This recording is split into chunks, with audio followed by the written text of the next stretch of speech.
ગૌ સન્માન આહવાન અભિયાન દ્વારા દેશભરમાં દેશી ગૌવંશના સુદૃઢ સંરક્ષણ, સંવર્ધન અને રાષ્ટ્રીય સન્માન માટે કેન્દ્રીય કાયદો બનાવવાની તેમજ અલગ કેન્દ્રીય ગૌ સેવા મંત્રાલયની સ્થાપના કરવાની પ્રબળ માંગ સાથે વડાપ્રધાન નરેન્દ્ર મોદીને સંબોધિત સ્મરણ પત્ર દેશના વિવિધ જિલ્લા કલેક્ટર મારફતે સુપરત કરવામાં આવ્યું છે. જે અન્વયે આજે ભુજમાં કચ્છભરમાંથી એકત્ર થયેલા સંતો, મહંતો અને ગૌ પ્રેમી દ્વારા જિલ્લા કલેક્ટરને આવેદનપત્ર અપાયું હતું. આ પૂર્વે 27 એપ્રિલના રોજ દેશની 5100થી વધુ તાલુકાઓમાંથી 5.25 કરોડથી પણ વધુ નાગરિકો અને સંતોના હસ્તાક્ષર સાથે આવેદનપત્ર મોકલવામાં આવ્યું હતું. તે સંદર્ભે કોઈ નક્કર ઉકેલલક્ષી કાર્યવાહી ન થતા શાસન અને વહીવટી તંત્રને જાગૃત કરવાના હેતુથી આજરોજ સમગ્ર દેશમાં ગૌ સન્માન દિવસ નિમિત્તે આ પુનઃસ્મરણ પત્ર પાઠવવામાં આવ્યું છે. આવેદનપત્રમાં મુખ્યત્વે માંગ કરવામાં આવી છે કે બંધારણમાં સુધારો કરીને સમગ્ર ભારતમાં કેન્દ્રીય ગૌ સેવા અને સંરક્ષણ અધિનિયમ લાગુ કરવામાં આવે તથા દેશી ગૌવંશને રાષ્ટ્રમાતા અથવા રાષ્ટ્ર આરાધ્યા તરીકે બંધારણીય માન્યતા આપવામાં આવે.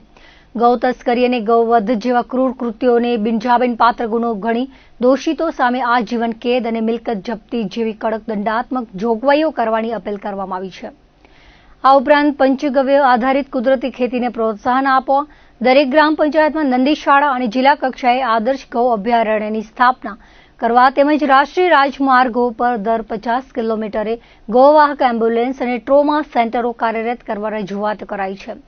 અંજાર સચ્ચિદાનંદ મંદિરના મહંત ત્રિકમદાસજી મહારાજના જણાવ્યા મુજબ આ સમગ્ર ઝુંબેશ સંપૂર્ણપણે અહિંસક, સાત્વિક અને કોઈપણ નાણાકીય દાન કે રાજકીય સ્વાર્થ વગર માત્ર ગૌમાતાના ભલા માટે અને ભારતીય સંસ્કૃતિના રક્ષણ કાજે ચલાવવામાં આવી રહી છે.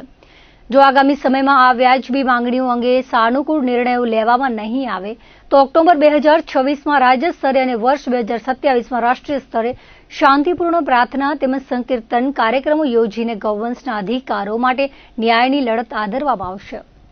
કચ્છભરમાંથી સંતો અને મહંતો તેમજ ગૌપ્રેમીઓ મોટી સંખ્યામાં હાજર રહ્યા હતા.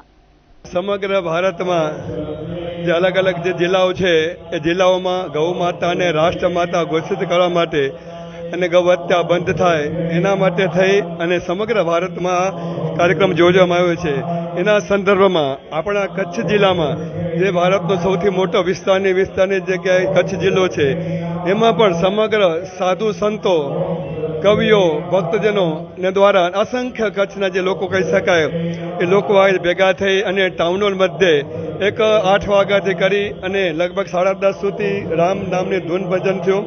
ત્યારબાદ સમગ્ર સનાતનીઓ, સમગ્ર ગૌ ભક્તો એ સાથે મળી અને કલેક્ટરશ્રીની કચેરીમાં એ આવેદનપત્ર આપવા માટે જવાના છીએ.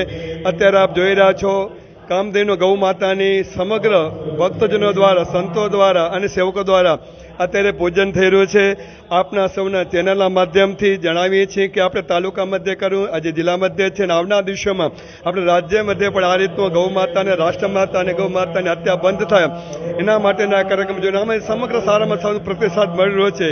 આપ સૌને આપના ચેનલ માધ્યમથી સૌ સનાતની આ કાર્યક્રમ જોડવા માટેની ખાસ કરબંધ વિનંતી અને પ્રાર્થના કરવામાં આવે છે. જય ગૌ માતા, જય ગોપાલ, સૌને રાધે રાધે.